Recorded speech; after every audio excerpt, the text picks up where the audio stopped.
Good morning DSC aspirants. Welcome to Radhika DSC classes.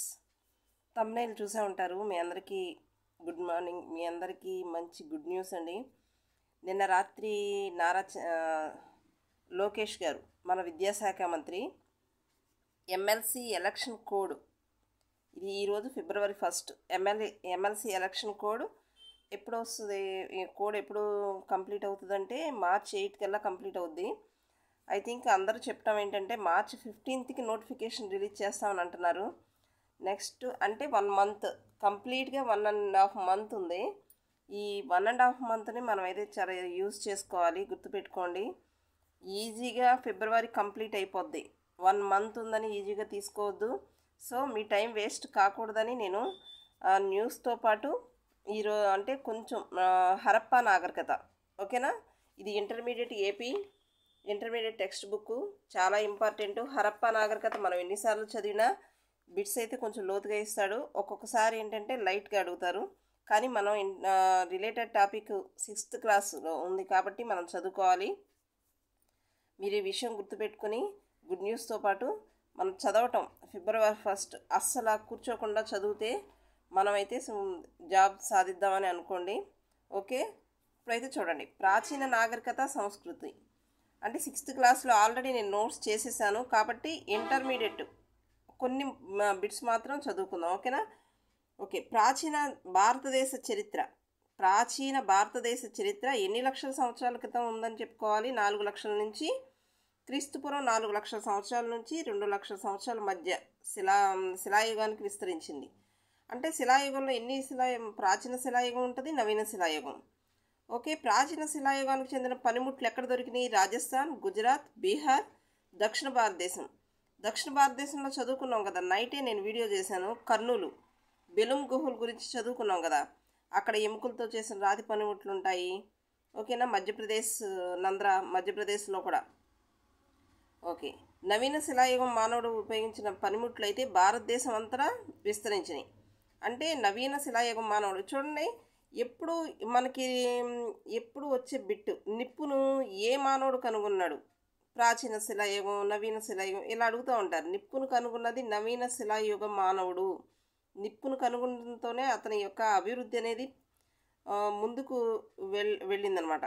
Next, గుహల్లో చిత్రకళతో రంగురాళ్ళను ఉపయోగించి వెదురు కుంచెలతో వేసేవాడని చదువుకున్నాం కదా, ఓకేనా. చిత్రకళతో అలంకరించుకున్నారు.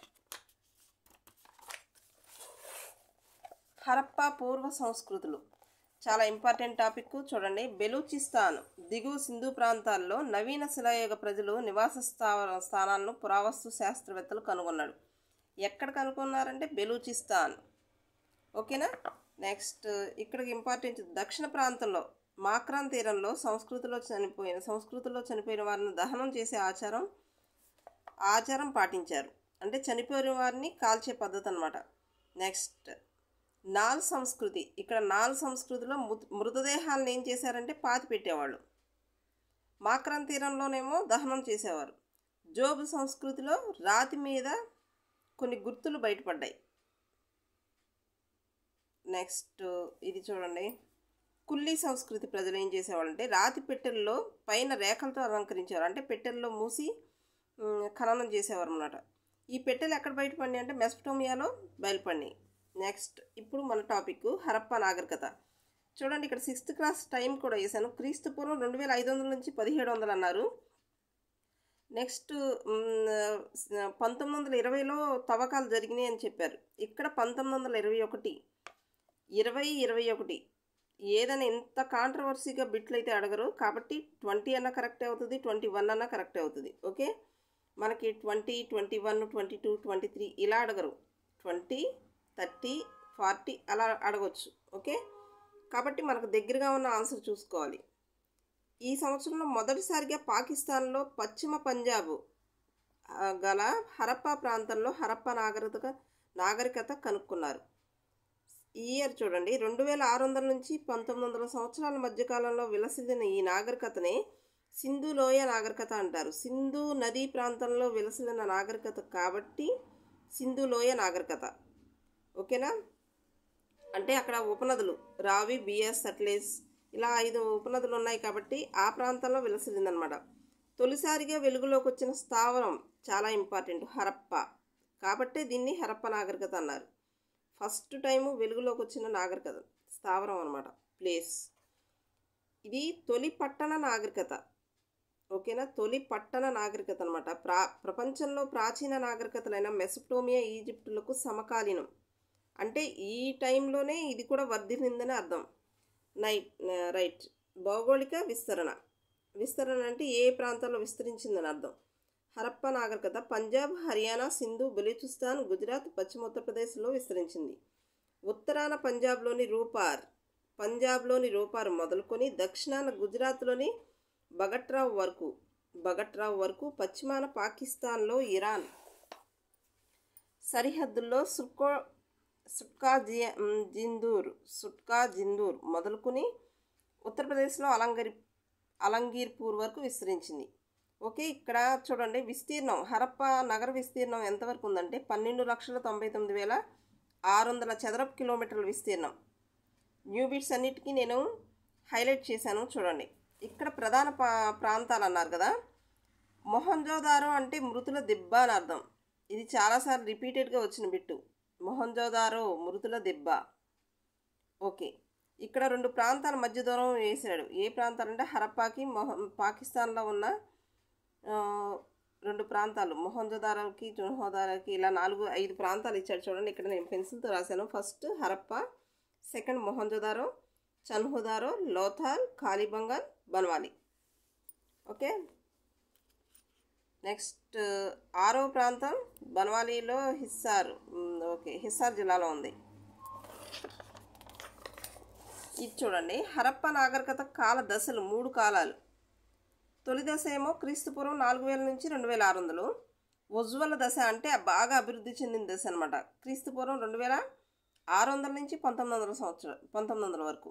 అంటే ఇక్కడ ఏంటంటే కాల్చిన ఇటుకలతో నిర్మాణాలు చేశారు.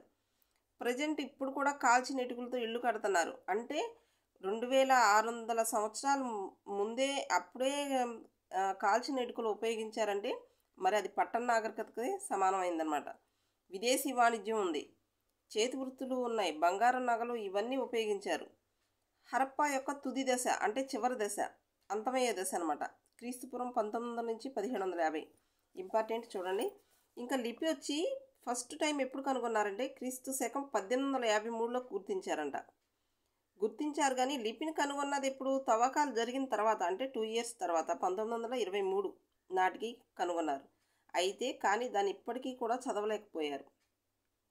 కొంతమంది దాన్ని సుమేరియన్ లిపి అని, ద్రవిడ లిపి అని, ఫోటో ద్రవిడ లిపి అని ఇలా రకరకాల అభిప్రాయాలు వ్యక్తం చేశారనమాట. చూడండి, ఇక్కడ లిపిని అయితే ఇచ్చారు.